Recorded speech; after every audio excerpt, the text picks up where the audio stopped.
like, il canto, per favore. What is the, there's a thing in America right now, everybody, like the expression is like, let's go, which is an abbreviation of let's effing go. Have you guys heard this? Yeah. Like LFG, right? Right. Some of you may know. Is there an Italian equivalent to that? Andiamo. So I just said it. Pay attention, Rob. Pay attention. Andi Effanamo. Right. No? Quit trying to Americanize the Italian language, would you? Me bad.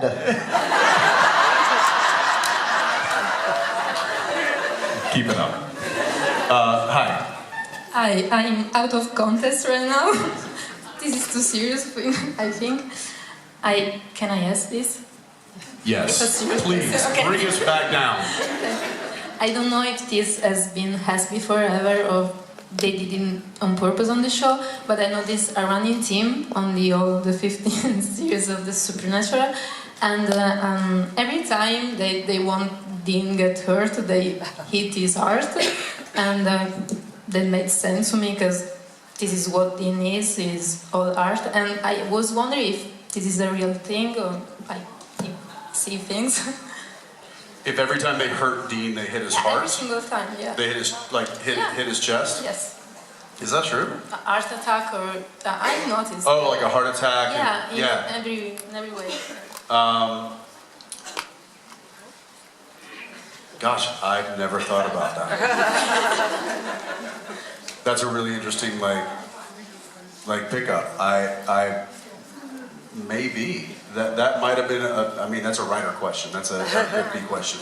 Yeah, I want a European. That was never something that was conveyed to me. That was never something that was told to me. Like, hey, listen, we're gonna attack Dean's heart the most, and it's because he's got the biggest heart.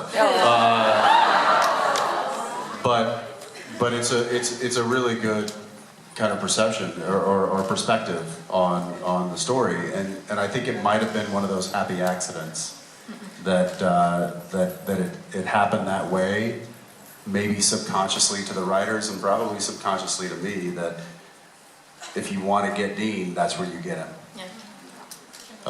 And it makes sense. Yeah, that makes perfect sense. Yeah, it does. Yeah. Wow. Thank you. Thank you. Now I'm going to think about that for the rest of the day. Thanks a lot.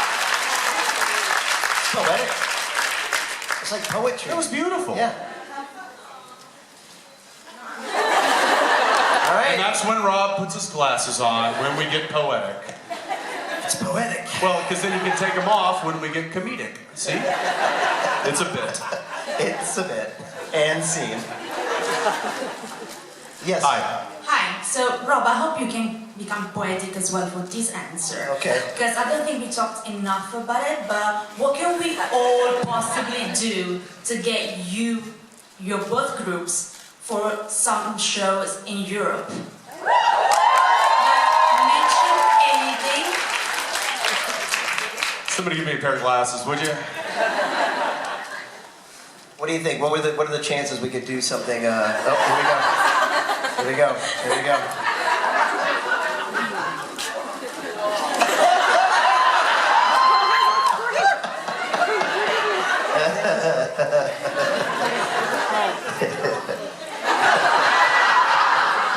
This is terrible.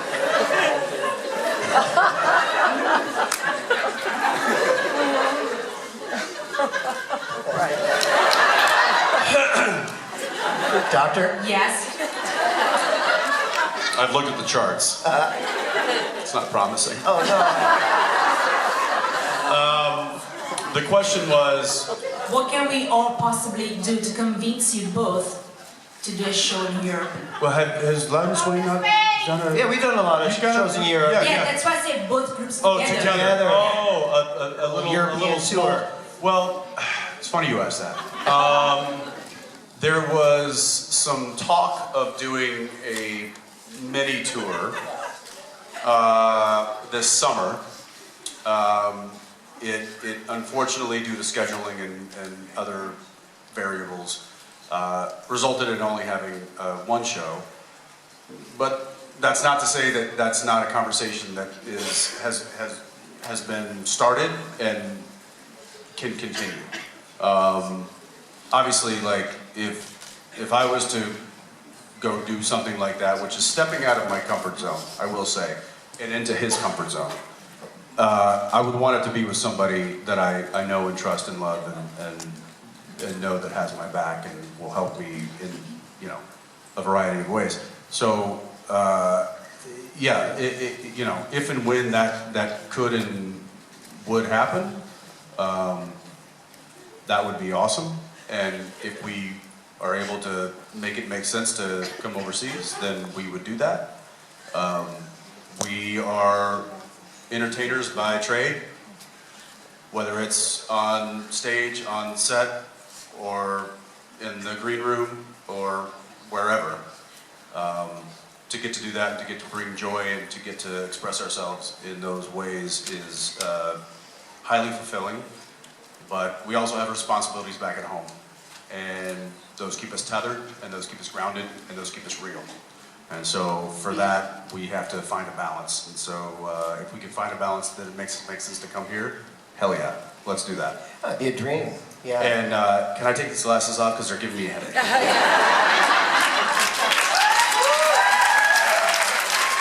Thank you. Hi. I also have quite a serious question. Here we go. Yeah. It's about... Yeah, that's why. See, this is why I needed support. No, I'm here. You're doing great so far, by the way. You're doing really well. Okay, I wanted to ask about, specifically, when you were doing Dead in the Water, Dean. Okay, and we hadn't really seen all of Dean in that moment, and you were able to layer in a lot of information about Dean in your interaction with Lucas.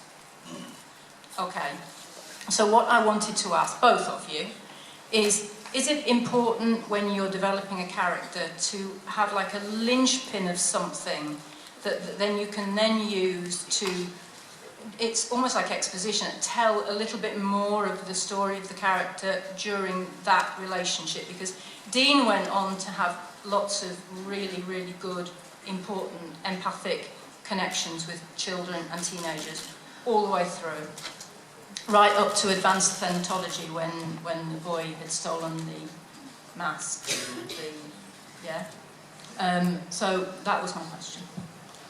Wow, that's good. All right, we're gonna go for a deep dive here. So in that particular episode, I was still, that was what, the third episode of the show. I didn't know who Dean Winchester was or who Dean Winchester would become. All I knew is the character that was presented to me on the script and who I identified with. So I found a part of myself that identified with this person that I was reading about, and then when I needed to perform that, I just expanded on that part of myself.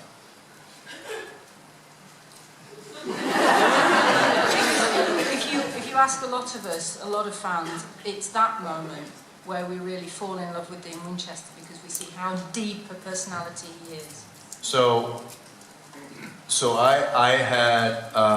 I did not have children at that point, but I had just stopped being a kid. I mean, I was 27 years old, and to be a child was not that long ago for me. To be innocent, and to be adolescent, and to be vulnerable. I had not been hardened, and I had not turned into the piece of stone that I am today.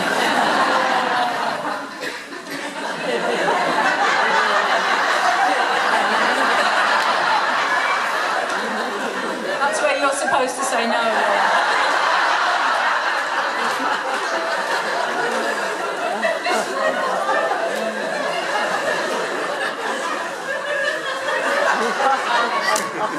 Most beautiful sculptures here in Italy are made of stone. You're right, they are. It's a great point. And we're sitting right here. I'm just kidding. No, but so in that particular episode, I was just kind of diving into myself and like, how would I want to be saved? How would I want to be talked to in a moment of desperation, in a moment of tragedy? And that's what I tapped into early on, was just how would that child in myself want to be dealt with? And then I found that person in Dean Winchester.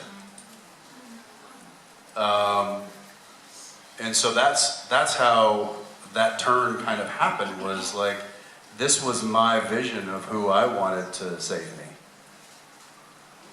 That's wonderful. And then I have now spent, you know, the past 20 years trying to become that. And you have. That's a great point. You know, it's like it's not often too that we're able to play characters, especially on TV, that grow. Yeah. You know, much That's why like. I love TV. Yeah. Movies, great, but like when you get a movie script, it's beginning, middle, and end. Right. Right there. Right. Boom. That's it. That's the story. Nothing more, nothing less. There it is. Mm-hmm. With a movie, with a TV series, with any kind of serial type of thing, it's a journey, and you don't know where that journey is going to go. Just like life. That's why I don't know. I tend to like, if I've got a movie on the table and I've got a series script on the table, I'm like, because this is more of a ride. Yeah, yeah, That's fleeting. yeah. And you know, we both are lucky to have been a part of the show less for 15 years. Like you know, my character certainly went through a lot of changes. And who would have thunk? But you know. But that was you didn't know that going in, Right. And he had no idea when he came on to play Chuck. He was like, I'm just a writer guy, I'm just a slub that's like writing, and I'm gonna do my thing, and it's gonna be that's it. Right. And then I'm out. And I put into it what I know in And you myself. you found in yourself what you could put into that Right. character, and that's I think what a lot of us journeyman actors do. Right. Is we capitalize on how we feel about that character internally, Right. and that's what we kind of bring to the table. Yeah, yeah. Which, you know, he's incredibly talented, so he's able to do that in a very eloquent way, and I think that's why we've had the success that we have had, is because we're just able to internalize and then put out there what we feel. And try to stay true to who the character has Right. always been. And even for me, like, I was always a writer. You know, even when I was a malicious god, I was still a writer. We're still a writer. And, you know, no one knows Dean Winchester better than you. You know, directors used to say, like, well, you know. You know what I mean? So director's not going to be like, I think you should do it this way. Yeah, I don't know if Dean would do it that way. Like, Really? tell me about it. Tell me how you feel about this. Yeah. Yeah, nobody came on and directed Jared and myself. Like, they were just like, you do. I mean, we talked about it in an earlier panel with Jared. Like, there was screen direction in the scripts that would be like, or whatever Jensen wants to do. Right, yeah. Like, Yeah. or you know, Yeah. let's do something here, but let Jensen decide, blah, blah, blah. And that was in the script. Right. And it wasn't let Dean decide. And so there was an ultimate trust, I think, within the show that gave us the ability to really grow these characters within us. And I think, to your point, like that was a unique thing with this show specific, you know, like. Yeah. Seasons, you know? Yeah. So what happens when, for example, with Rob, he's having to channel somebody who's not a nice person? There's negative emotions. Well, when you're playing a villain, you know, you sympathize with your character, right? So in my mind as Chuck in season 15, I wasn't the bad guy. I had a reason doing what I was doing, right? Okay. I don't go into it like, and I'm the real bad guy. You know, it's like I have a... So for me, I was channeling a strict father who was misguided and maybe not doing a great job by the end. But in my mind, I was a strict father going, you've gotten out of line and you're going to be punished or whatever it is, you know, or I'm going to wipe it and have a clean slate or whatever, you know. So it was, you know, that's what I was sort of channeling. And we know people like that. Like if it's not something that we've experienced personally, we know it closely. Like we have an uncle, or we have a friend's father, or we have, you know, somebody that we know. In my case, my own father. Or in his case, his own father, who he could be like, I understand that personality. I can play that personality. And I will say this, oddly, in the world of entertainment, I have found that the best people play the best bad guys. Truly, like the greatest characters that I've met have played the worst characters on screen, and it is because they have an ability to outwardly look at how bad it can be and know that that's not how they want to do it, or whatever it might be. I mean, I'm psychoanalyzing right now, and I'm not you know, credited to be able to do that, but I'm going to do it anyway. But I also I've met a lot of like good characters on TV and film who are shit people, and I'm like, you're a terrible person, and you play a beloved character on TV, and God, if people only knew how bad you were. But I don't know if you've had that in your experience. Oh yeah. Like yeah, right. Yeah, totally. Like the bad guys are always the good guys. Yeah. And the good guys are not always the good guys. It's all great. That's why, I mean, I'm taking a leap here, but I think that's one of the reasons why I was able to play Soldier Boy. Because, Great like, he is not a good guy. No. By any means. Right. Like, he's a piece of shit. But he was also somebody that I knew. Mm-hmm. Like I knew that person. And that person wasn't a bad person. Because they were, I forget what, there was an old actor who played nothing but bad guys back in like the 50s and 60s. I forget who, it wasn't, Lon Chaney or... it was like one of those old guys. And he got asked one time, he was like, you know, what's it like playing the villain all the time? Playing the bad guy all the time. And he said, I've never played a bad guy in my life. Because he's the hero of his own story. Lee Marvin. What is it? Lee Marvin. It was Lee Marvin, that's right. Because that's who I actually... Well done. That's who I studied. I watched all of his videos and he was my like keystone for Soldier Boy. So I was watching Lee Marvin stuff, and they were like, Lee, why do you think you always play bad guys? He's like, I've never played a bad guy in my life. He's like, I play the hero, but it's the hero of that person's story. Other people may not see it that way, but I'm the hero of my own story. And so I think that it's perspective too, you know? Yeah. I think Donald Trump thinks he's a hero. Oh God. I know he does. Oh He says it. He says so much as that. Yeah. Or you look back at interviews with like... But there's other people that might think differently. Yeah. Let's not go there. Yeah. Let's not go there. Yeah. Anyway, thank you for that question. Thank you for that deep dive. Deep dive. Deep dive. Hashtag deep Do we dive. have a lighter question now? Yeah, hi. My Hi. name is Africa. I'm from Spain. Your name is Africa? Yeah. And you're from Spain? Yeah. I have questions, but we'll wait.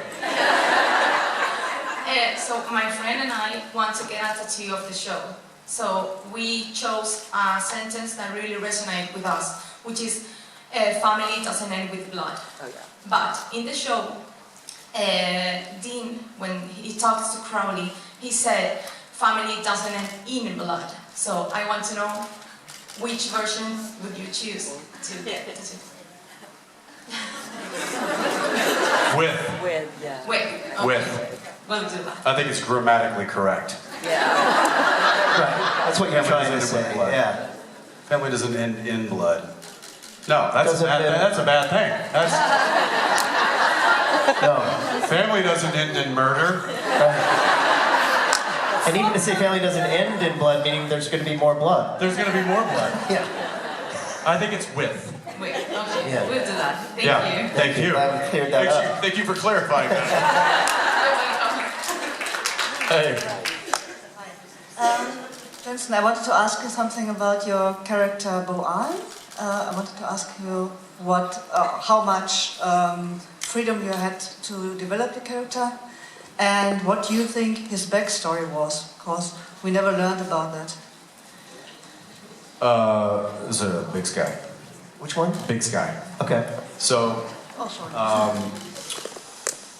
yeah, so Bo was a sheriff in Houston.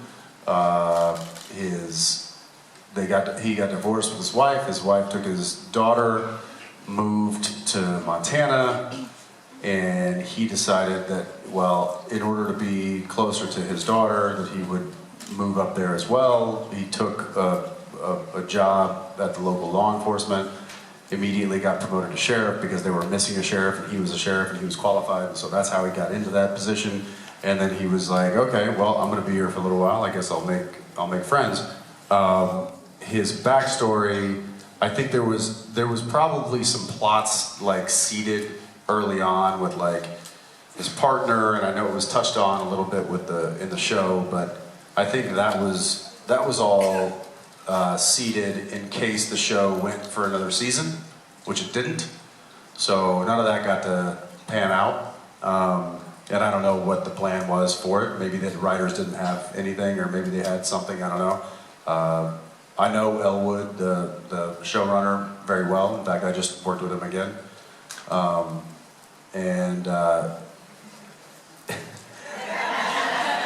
mean, nothing. And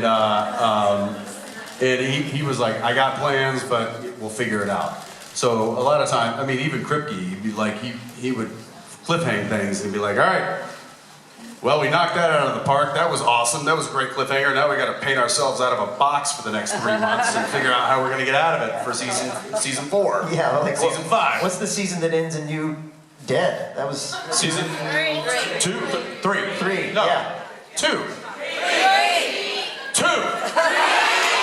3, 4. At the beginning of 4, you Beginning of 4, I come back out. Yeah. Oh, and that's when what's his name came to the show. There's the wingy. No, he's season 5. What's the wingy guy? Misha. Yeah, him. Castiel. Yeah. I remember watching the rewatch podcast and like, well, I know he's gonna, you can't kill Dean. Oh fuck, they killed Dean. You're right. It was the end of 3, and I got strung up, and I was in hell, and Yes. that was the big. Yeah. That was the worst day. Kim Manners made me hang up there for like 13 hours. Oof, brutal. So that's about as much as I know from Bo, and Elwood was like, he's like, dude, just be yourself. Like, just we'll figure out a way to go. But he's like, I just need you to come in there and shake things up. And I was like, put me in, coach. I got this. So it was fun. I had a good time on that show, and I made some really good friends and some good contacts, and we had a good time, and sad to see it go, but you know, onward and upward. Yeah, that's right. I realized I've been doing the rewatch podcast, and I realize I'm confusing seasons. I don't know how you do it. Misha, I don't do it. beginning of season 4. Clearly, I thought it was 2. Yeah, beginning of season 4, Castiel. Lazarus Rising. Yeah, that's what you. Yeah. Remember when you and season 15, you and Jared were playing this game on set where someone would give you the name of an episode and you try to remember what season it was, an extra point if it was like the number within the season, you know. Okay. That's pretty funny. I failed. It's time to go. That's what that Really? Okay, one more question. One last question. One last question. Una más. Quick. Like, what's Rob's favorite color? What is it? So my name is Elena, and I wanted to ask, what's your favorite DC superhero? Oh, that's pretty easy.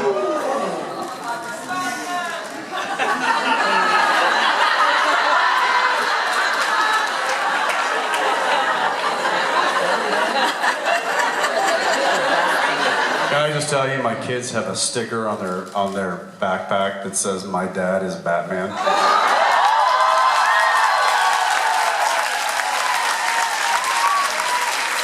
That's pretty awesome.